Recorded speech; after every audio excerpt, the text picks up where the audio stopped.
शदीद जकड़न, अकड़न और दर्द का महसूस होना इस जगह पे, ये जो एरिया है।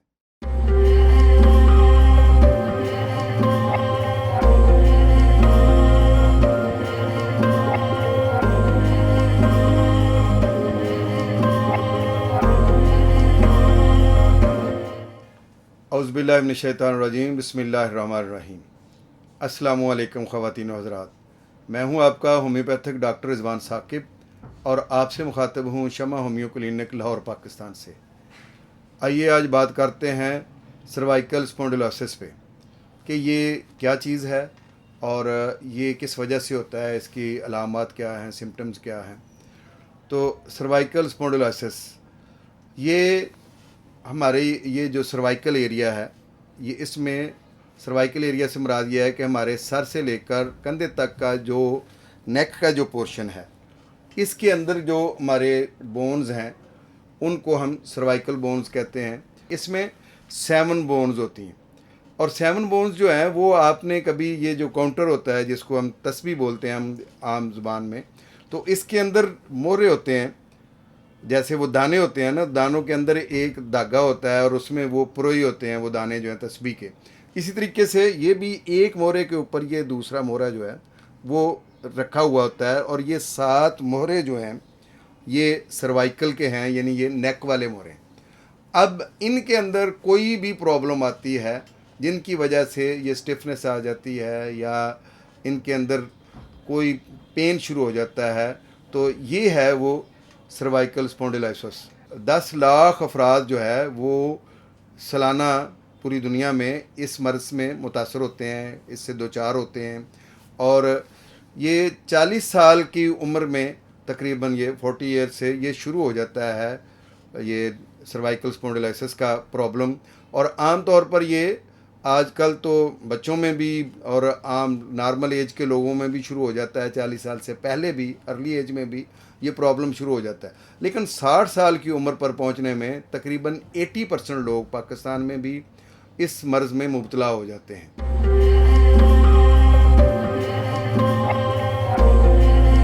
इसके अलावा हाथों में नमनेस, सुन्न होना हाथों का और ख़ास तौर पर उंगलियों के पोरों का सुन्न होना, और इसके अलावा इसके सिम्टम्स में पेशाब पे कंट्रोल का ना होना कि खुद पेशाब जो है वो निकल जाए और आना शुरू हो जाए, तो ये भी इसमें होता है।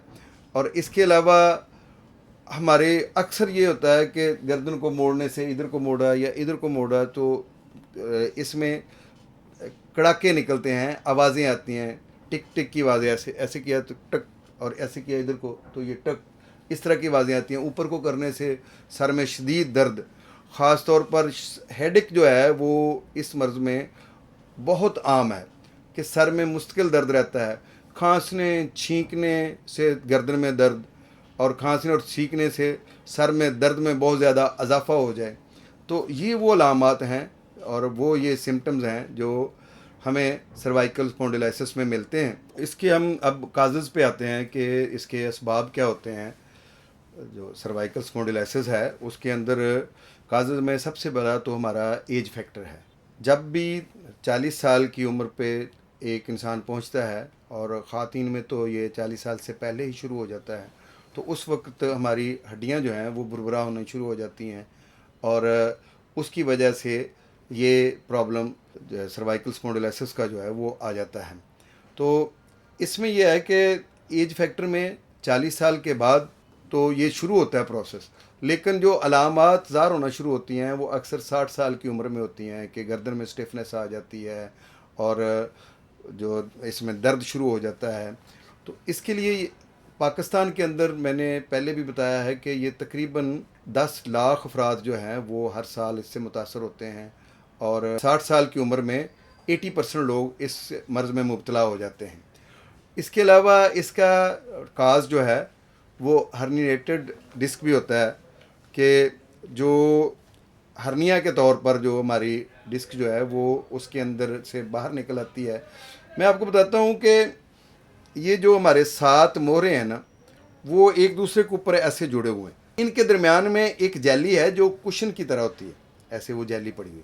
अब उस जेली के ऊपर जब दबाव आएगा तो वो जब बाहर को पिचकेगी, इस तरह का अगर कोई प्रॉब्लम हो तो इसको हम ये कहते हैं कि भी ये हर्निएटेड डिस्क है, कि वो थोड़ी सी अपनी जगह से डिस्प्लेस हो गई है, इधर को हो गई है, ये इधर को हो गई है।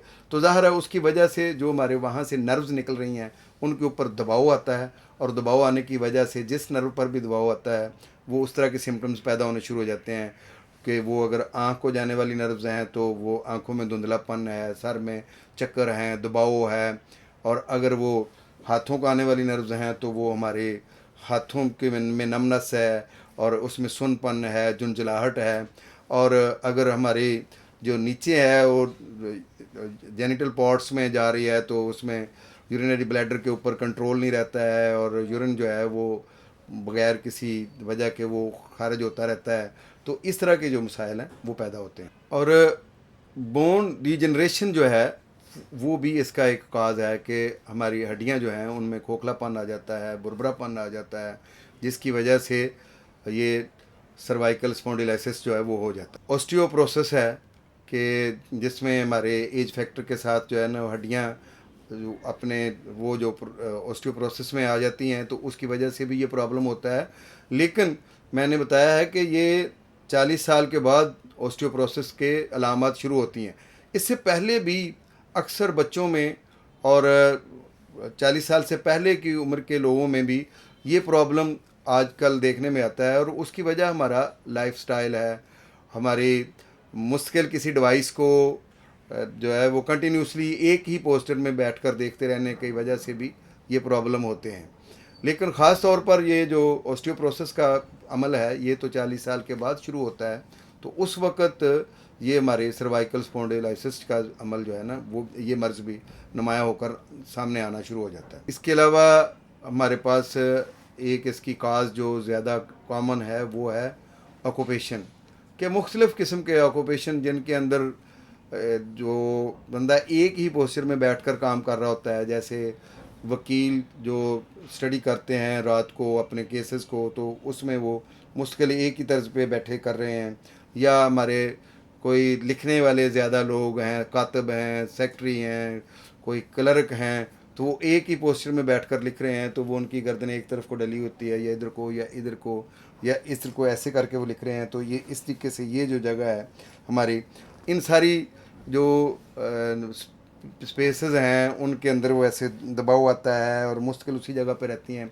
तो हमारी वो नर्व्स जो हैं वो इसके अंदर दब जाती हैं सर्वाइकल बोन्स के अंदर, तो उसकी वजह से ये सर्वाइकल स्पॉन्डिलाइसिस जो है वो हो जाता है। और दूसरी वजह हमारी जो है वो ट्रॉमा है।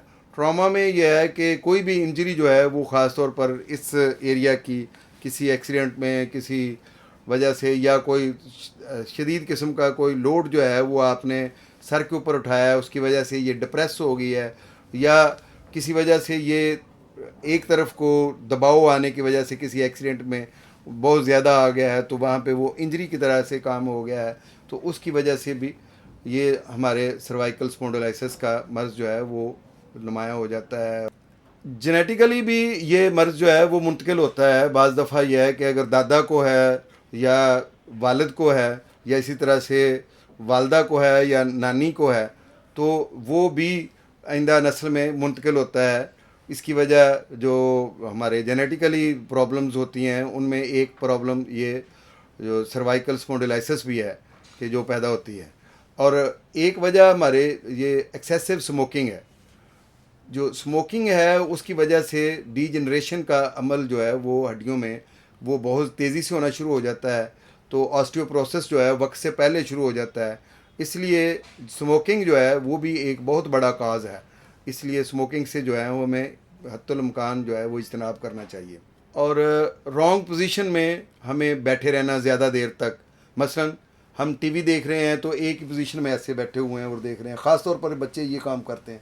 और हम कोई डिवाइस को देख रहे हैं, मोबाइल को देख रहे हैं, तो मुसलसल जो है उसके ऊपर हम देख रहे हैं, लेकिन ये नहीं देख रहे कि हमारी गर्दन एक साइड को झुकी हुई है, एक साइड पे हुई हुई है, और हम उसको देखते जा रहे हैं और घंटों उसी तरह से उसको देख रहे हैं।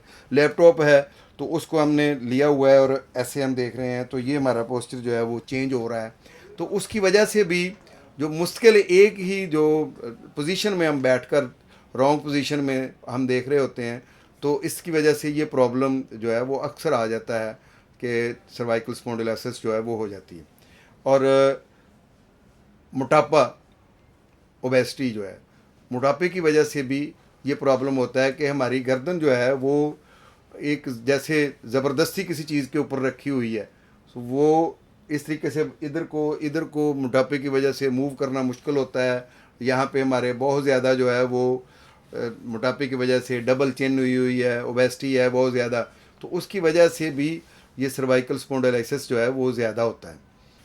और एक्स्ट्रा बोन फॉर्मेशन जो है, हड्डियों का बढ़ जाना, बिला वजह मुख्तलिफ़ जगहों पे हड्डी जो है वो बढ़ जाती है और उसकी वजह से भी ये हो जाता है। और हड्डी का बढ़ जाने की वजह भी अक्सर हमारे जो पोजीशन रॉन्ग सूरत में जो होती है उसकी वजह से हो, तो हम सही तरीके से अपने बैठते नहीं हैं, तो उस वजह से जहाँ पे वो उसको हड्डी को जगह मिलती है तो वहाँ से मुस्तकिल वो जहाँ स्पेस बन रही होती है वहाँ वो बढ़ जाती है, और जब हम अपने सही पोजीशन में आने की कोशिश करते हैं तो फिर वो दर्द होता है।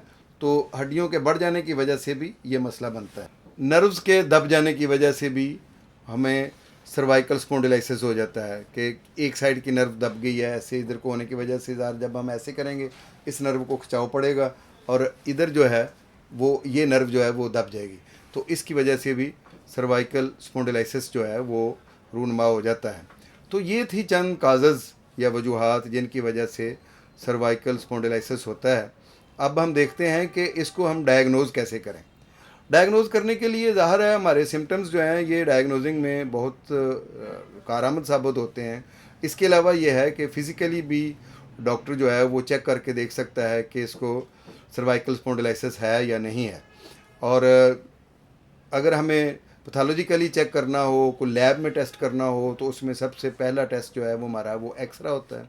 एक्सरे के ज़रिए से हमें ये पता चलता है, ये सर्वाइकल एरिया के एक्सरे के ज़रिए से, कि इनमें से कौन सी काज है जिसकी वजह से ये मसला बन रहा है, और उस काज को दूर करने से हम जो है वो इस सर्वाइकल स्पॉन्डिलोसिस से निजात हासिल कर सकते हैं।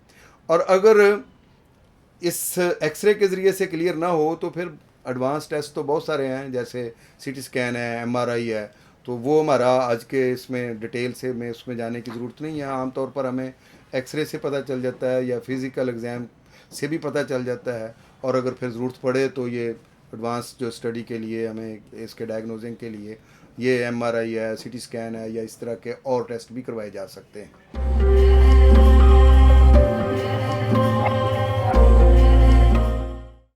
तो होम्योपैथी में सर्वाइकल स्पॉन्डिलोसिस का बहुत अच्छा इलाज मौजूद है अल्हम्दुलिल्लाह। इसके लिए ये है कि इसकी सबसे जो मेजर मेडिसिन है वो है रस्टॉक्स। रस्टॉक्स जो है ये हरकत से आराम महसूस होता है, चलने फिरने से, और सर्वाइकल स्पॉन्डिलोसिस में जब हम उसको दबाते हैं तो उससे मसाज करते हैं तो उससे आराम महसूस होता है। रस्टॉक्स एक ऐसी मेडिसिन है जिसके अंदर गर्मी से जो जब आराम महसूस हो और ये दर्द को, तो उस वक्त जो है ये रस्टॉक्स मेडिसिन अगर दी जाए इन अलामात पर तो ये बड़ा अच्छा काम करती है। तो अब हम देखें तो इसके इलाज के हवाले से बात करते हैं।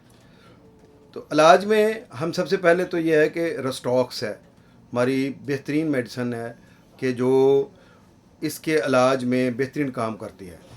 सर्वाइकल स्पॉन्डिलोसिस जो है उसमें जब स्टिफनेस आ जाती है और उसमें ठंडक से दर्द में इजाफ़ा होता है और गर्मी से सुकून मिलता है, तो रस्टॉक्स बहुत अच्छी मेडिसिन है।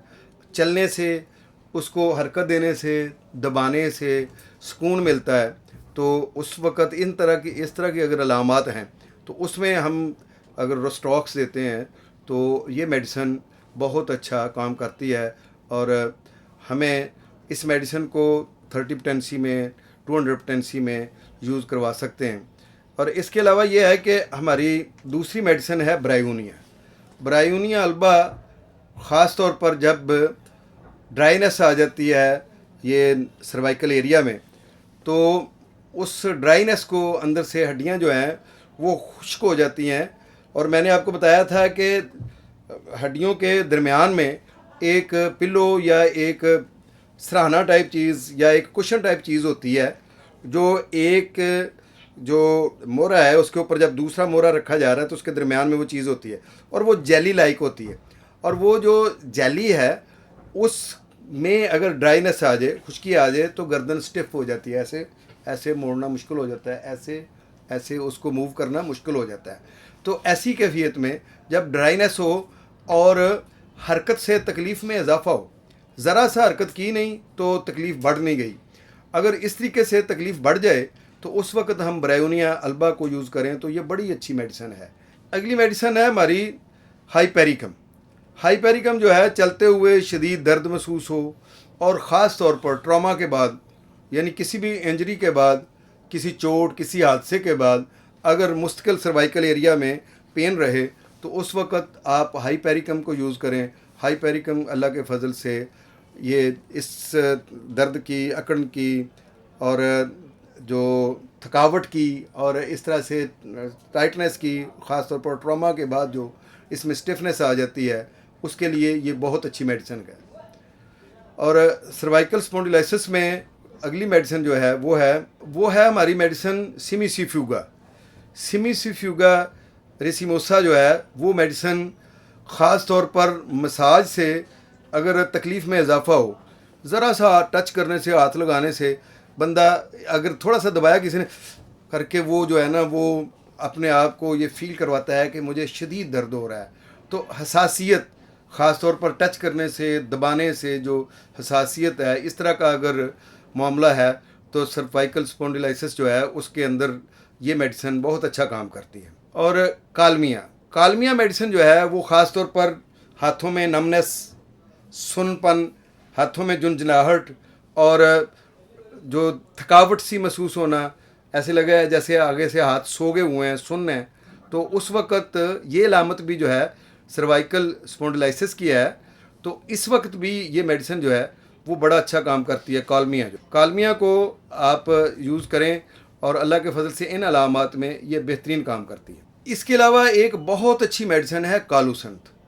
कालूसंथ जब यहाँ के नर्व्स पुल हो जाएं, जिसकी वजह से शदीद पेन हो रहा हो और उसको दबाने से भी अफाका ना हो, और इस किस्म का अगर दर्द हो रहा है कि पूरा मसल ही पुल हुआ है, उस वक़्त कालूसंथ जो है वो बड़ा अच्छा काम करती है।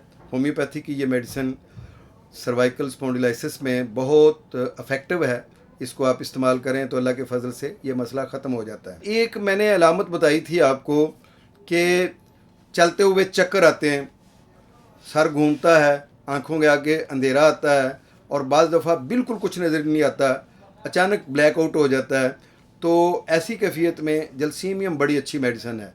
अगर इस जगह पर स्टिफनेस है, दर्द है, सर में दर्द है, सुस्ती है, काहली है, दिल चाहता है कि लेटा रहूं, और मरीज़ जो है जब उठकर चलने लगता है तो चक्कर आते हैं, लुढ़खड़ाता है, ऐसे लगेगा कि वो गिर जाएगा और मसल जो है उसके काबू में नहीं रहते हैं, तो ऐसी कैफियत में जलसीमियम मेडिसिन जो है वो इसका बहुत अच्छा इलाज है। इसके ज़रिए से हम इसका इलाज कर सकते हैं। अगली मेडिसिन है मैग्नीशियम फास्फोरिकम। मैग्नीशियम फास्फोरिकम और कैल्शियम फास्फोरिकम, ये दो ऐसी मेडिसिन हैं कि जिनको अगर नीम गर्म पानी के साथ लिया जाए और छोटी पोटेंसी में लिया जाए, लोअर पोटेंसी में, तो फौरी तौर पर दर्द में अफाका करती हैं। दर्द खा कहीं भी है, पेट में दर्द क्यों नहीं है, हड्डियों में दर्द है, मसल्स में दर्द है, जो ही आप ये दोनों जो मेडिसिन है वो लें तो अल्लाह के फजल से ये फौरी तौर पर उसमें रिलीफ देती हैं। और अगर गर्दन में अकड़ाव है और इसके अलावा मसल्स में शदीद पेन है, नर्व्स जो हैं वो दबी हुई हैं और साथ पेशेंट जो है बीमारी की वजह से उसके अंदर चिड़चिड़ापन भी आ गया है, तो उस वक्त हम अगर कैमोमिला मेडिसिन को यूज़ करें ये हायर पोटेंसी में, तो अल्लाह के फजल से ये मसला उसका हल हो सकता है। तो ये थी वो मेडिसिन, वो ट्रीटमेंट जो मैंने आपको बताया है कि जिसके ज़रिए से हम इस मर्ज़ का इलाज कर सकते हैं। और होम्योपैथी में इसका बड़ा ज़बरदस्त किस्म का इलाज मौजूद है, लेकिन बहरहाल सेल्फ़ मेडिकेशन से बचना चाहिए। आपको अपने होम्योपैथिक मुआलिज से मशवरे के बगैर इस मर्ज़ की कोई भी दवाई यूज़ नहीं करनी चाहिए। अब आते हैं हम इसकी प्रिकॉशंस के वाले से कि हमें कौन सी एहतियाती तदाबीर करनी चाहिए जिनके ज़रिए से हम इस मर्ज़ में मैनेजमेंट के तौर पर काम कर सकते हैं, यानी इसको कंट्रोल कर सकते हैं और इस मर्ज़ से छुटकारा हासिल कर सकते हैं, या इस मर्ज़ से बचा कैसे जा सकता है। प्रिकॉशंस ये हैं कि हम ज़्यादा से ज़्यादा धूप लें। धूप में विटामिन डी बहुत ज़्यादा होती है और ये हड्डियों को कैल्शियम प्रोवाइड करने में और ऑस्टियोपोरोसिस से जो है वो निजात दिलाने में या उसको मिनिमाइज़ करने में धूप बड़ा अहम किरदार अदा करती है। लेकिन ये जो नंगे जिस्म लेनी चाहिए और कोशिश ये करनी चाहिए कि डायरेक्ट धूप पड़ रही हो, तो उसमें आप कम से कम सुबह को और शाम को 20-20 मिनट बैठें, तो अल्लाह के फजल से ये जो हमारा ये एरिया है, इसमें जो स्टिफनेस है, अकड़ाव है, ये बहुत जल्द जो है वो कवर हो सकता है। इसके अलावा रोज़ाना 2 अंडों की सफ़ेदी खाएं। ख़ास तौर पर जो लोग 40 से ऊपर चले जाते हैं, जिनकी उम्र 40 साल से ऊपर हो जाती है, वो 2 अंडों की सफ़ेदी और 1 गिलास दूध जो है वो लाजमी पिएँ रोज़ाना। उससे ये होगा कि जो हड्डियों को कैल्शियम, आयरन, फास्फोरस, जिन चीज़ों की ज़रूरत है वो मिलती है और उसकी वजह से ये प्रोसेस जो है वो डिले हो जाता है। कॉलर इस्तेमाल करें। ये जब ये मर्ज़ लाहक हो जाए तो उस वक़्त आप कॉलर इस्तेमाल करें। यहाँ पे एक कॉलर मिल जाता है कि आपकी गर्दन का जो ज़ाविया है वो जब आप ऐसे बैठकर लिखते रहे या ऐसे बैठकर कोई काम करते रहे या ऐसे लैपटॉप पर बैठे रहे, तो उस वक़्त या ऐसे मोबाइल को यूज़ करते रहे, तो उस वक़्त ये जो गर्दन का इस तरह से होने से मुस्तकिल इन मोरों में जो झुकाव आ गया और जो नर्व्स थी वो टेंस हो गई हैं, खिंचाव आ गया उनके अंदर। तो कॉलर के ऐसे यूज़ करने से ये गर्दन यहाँ रहती है और दिन में कुछ देर के लिए अगर इस तरह से कॉलर इस्तेमाल किया जाए तो ये मसला जो है इसको मैनेज किया जा सकता है। तो इसके ज़रिए से हम इसको कंट्रोल कर सकते हैं। और एक बात और कि जितनी भी ये डिवाइसेस जिनको घर में देखा जाता है, खा वो टीवी ही क्यों ना हो या इसके अलावा लैपटॉप है, कंप्यूटर है या मोबाइल है, टैब है, कोई भी चीज़ है, वो आप मुसलसल एक ही ज़ाविये पर बैठ कर ना देखें। कोशिश करें कि अपनी पोजीशन चेंज करते रहें और जब आप पोजीशन को चेंज करेंगे तो वो एक तरफ से जो है ना वो खिंचाव नहीं पड़ेगा हड्डियों को, तो ये मसला नहीं होगा। 40 साल से पहले जो बच्चे या नौजवान जो इस मर्ज़ में मुब्तला होते हैं, उनमें ज़्यादातर मसला उनका ये लाइफस्टाइल है। लाइफस्टाइल में जो डिवाइसेस को यूज़ करने का उनका तरीक़ाकार है कि एक ही पोजीशन में बैठकर वो डिवाइसेस को इस्तेमाल करते हैं, जिसकी वजह से उनमें ये प्रॉब्लम पैदा हो जाता है। और इसके अलावा जो लोग स्मोकिंग करते हैं, स्मोकिंग जो है वो भी ऑस्टियोपोरोसिस को बहुत जल्दी शुरू कर देता है, हड्डियाँ खोखला होना शुरू हो जाती हैं। तो स्मोकिंग से अवॉइड करें। ख़ास तौर पर 40 साल के बाद तो बिल्कुल इससे छुटकारा हासिल कर लेना चाहिए, इसको छोड़ देना चाहिए। लेकिन बात यह है कि जो उम्र के पहले हिस्से में जो आदतें पड़ गई हों, वो उम्र के आखिरी हिस्से में छोड़नी बहुत मुश्किल होती हैं। तो जो लोग नौजवान हैं उनके लिए मैं तो यही कहूँगा कि वो आज ही ये तहैया कर लें कि आज के बाद उन्होंने सिगरेट को हाथ नहीं लगाना है, स्मोकिंग नहीं करनी है बिल्कुल, ताकि अगली उम्र में उनके लिए इस तरह के प्रॉब्लम्स ना हो। इसके अलावा प्रिकॉशंस में ये भी है कि बहुत सख्त तकिया इस्तेमाल ना करें और बहुत ज़्यादा नरम तकिया जो बिस्तर है वो भी इस्तेमाल ना करें। नरम बिस्तर में इंसान जो है वो घुसकर सो जाता है। जब घुसकर सोता है तो उसका ये सारा पोर्शन जो है वो कभी ऐसे हुआ होता है या ऐसे हुआ होता है, तो उसकी वजह से भी ये प्रॉब्लम ज़्यादा हो जाता है या तकलीफ़ बढ़ जाती है। और सख्त तकिए पर सोने से ये होता है कि इंसान जब सो जाता है तो उसको बाज़ दफ़ा जब तक जाग नहीं आती है तो वो करवट नहीं लेता है, तो वो मुसलसल एक तरफ को सख्त तकिया रख कर सोने से उसके मकसद जो हैं वो पुल हो जाते हैं। तो उस वक्त भी ये मर्ज़ की अलामात बहुत ज़्यादा क्लियर आ जाती हैं और बाज़ दफ़ा ये मर्ज़ लाहक हो जाता है। तो इससे बचने के लिए हमें नरम बिस्तर से और सख्त तकिए से भी जो है वो छुटकारा हासिल करना चाहिए। ये थी वो एहतियातें सर्वाइकल के हवाले से कि हम अगर अपने सर्वाइकल स्पॉन्डिलोसिस को कवर करना चाहते हैं और उनमें ठीक होना चाहते हैं तो इन एहतियातों पर अमल करें। बहुत शुक्रिया। अल्लाह हाफ़िज़। अस्सलामु अलैकुम।